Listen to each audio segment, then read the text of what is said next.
मोरबी पुल हादसा जिसमें 135 लोग मारे गए थे उसे इंडिया भूल गया। अंकिता जिसकी हत्या का आरोप भारतीय जनता पार्टी के एक नेता के बेटे पर है उसे इंडिया भूल गया। बिल्किस बानो के साथ इतना बड़ा अत्याचार हो गया, इंडिया पर कोई असर नहीं पड़ रहा, इस देश पर कोई असर नहीं पड़ रहा। सबसे पहले दोस्तों मैं बात करना चाहता हूं मोरबी पुल हादसे का। 15 दिन गुजर चुके हैं दोस्तों, आज 16वां दिन है। मैं आपसे पूछना चाहता हूं, ओरिवा ग्रुप जिसे कॉन्ट्रैक्ट मिला हुआ था मोरबी पुल बनाने का, उनका यह मालिक है जयसुख पटेल, यह आदमी अभी फरार चल रहा है। मैं ये समझना चाहता हूं इस आदमी की धरपकड़ तो सबसे पहले होनी चाहिए थी। क्या इस आदमी की धरपकड़ इसलिए नहीं हो रही है क्योंकि यह भारतीय जनता पार्टी का बेहद करीबी है, क्योंकि ये मुख्यमंत्री, गुजरात के जो मुख्यमंत्री हैं भूपेंद्र पटेल, उनका बेहद करीबी है? मैं आपको बतलाना चाहता हूं दोस्तों इस मुद्दे पर अब तक पुलिस ने क्या किया है आपके स्क्रीन पर। इतने बड़े हादसे के बाद गुजरात पुलिस ने केस दर्ज कर जिन 9 लोगों को गिरफ्तार किया है उनमें ओरिवा कंपनी के 2 मैनेजर्स शामिल हैं। पुलिस द्वारा दर्ज एफआईआर में पुल के रखरखाव और प्रबंधन में शामिल लोगों पर काम में लापरवाही के आरोप भी हैं। पुल की देखभाल का लाइसेंस ओरिवा कंपनी को मिला था, इसलिए अब इसके मालिक जयसुख ओधावजी पटेल का नाम भी सुर्खियों में है।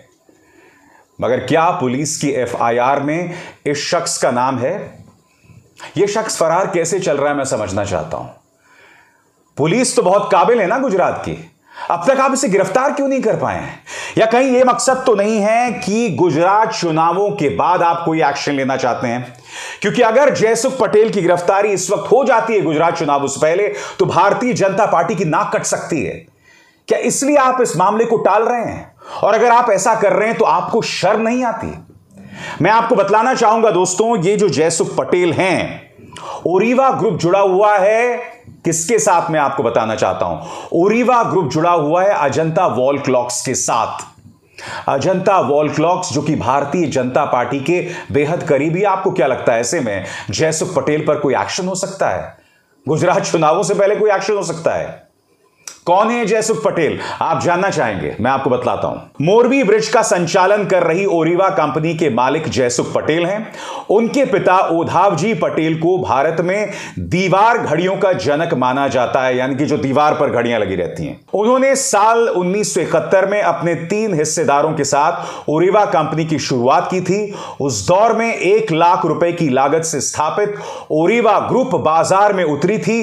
तब इस कंपनी का नाम अजंता ट्रांजिस्टर क्लॉक मैन्युफैक्चरर था। इस कंपनी में जयसुख पटेल के पिता की हिस्सेदारी मात्र 15,000 रुपए थी, शेष 85,000 अन्य हिस्सेदारों की थी। मैं आज इस देश की जनता से फिर सवाल पूछना चाहता हूं कि क्या हम मोरबी पुल हादसे को भुला देंगे? क्या हम इन 40 बच्चों को भुला देंगे जो इस हादसे में मारे गए थे? सबसे बड़ी बात, भारतीय जनता पार्टी की जवाबदेही तय क्यों नहीं की जा रही?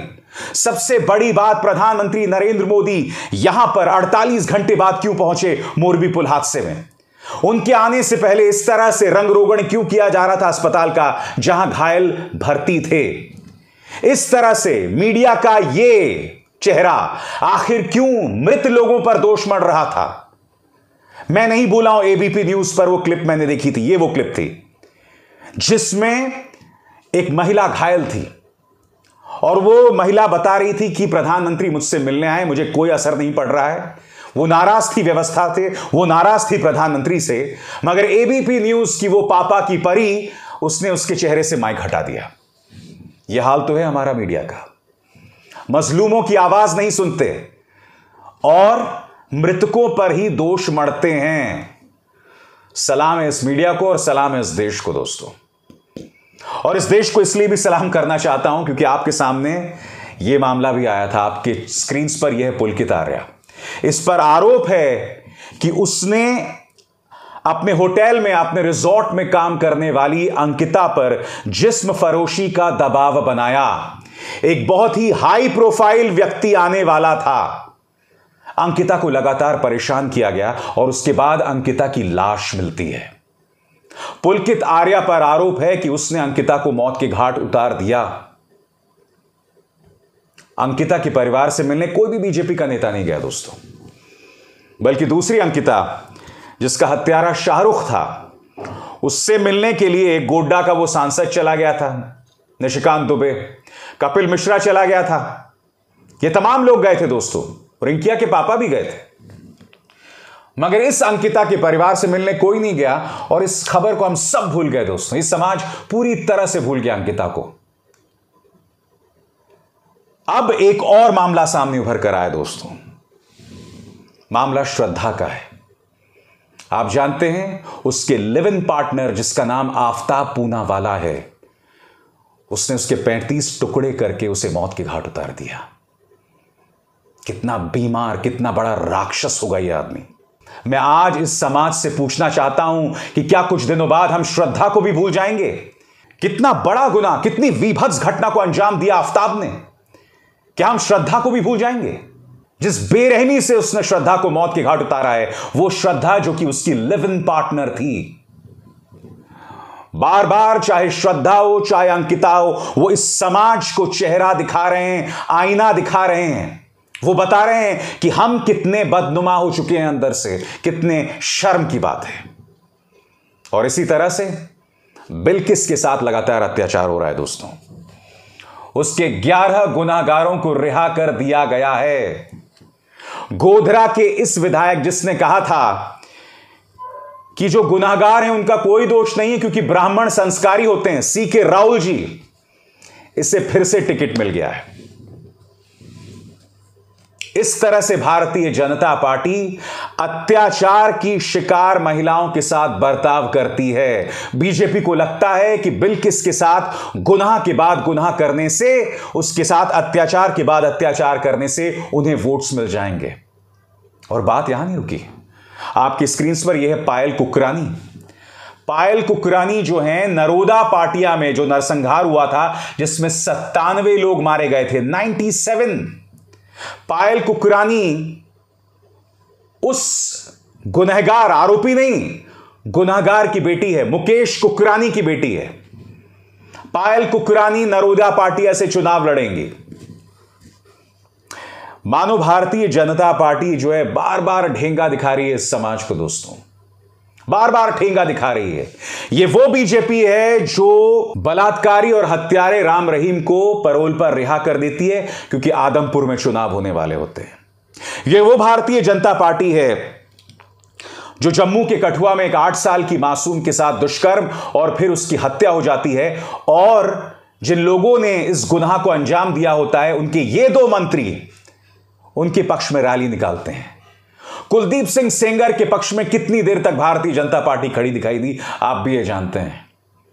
भाजपा का महिला आयोग इन मामलों में कभी आंखें नहीं खोलता। स्मृति ईरानी जो कि महिला और विकास कल्याण मंत्री हैं, इन्होंने कभी भी उत्तराखंड की अंकिता पर एक शब्द नहीं कहा। राष्ट्रीय महिला आयोग ने एक शब्द नहीं कहा। क्यों? क्योंकि गुनाह का सेहरा भारतीय जनता पार्टी के नेता के बेटे के सिर पर था। कितना बड़ा ढकोसला है आपका काम स्मृति जी, कितना बड़ा प्रपंच है हमारा राष्ट्रीय महिला आयोग। और मेरी शिकायत इस समाज, इस देश से कि हम इन तमाम चेहरों को भूल गए हैं, इन तमाम खबरों को भूल गए हैं जिन्होंने हमें झकझोर कर रख दिया था जब ये खबरें सामने उभर कर आई थी। मगर ये न्यू इंडिया है, यहां महिलाओं के साथ अत्याचार हो सकता है और हम इसे सामान्य घटना मानते हैं। आप सबको और इस देश को मेरा हाथ जोड़कर नमस्कार। स्वतंत्र और आजाद पत्रकारिता का समर्थन कीजिए, सच में मेरा साथी बनिए। बहुत आसान है दोस्तों, इस ज्वाइन बटन को दबाइए और आपके सामने आएंगे ये 3 विकल्प, इनमें से एक चुनिए और सच के इस सफर में मेरा साथी बनिए।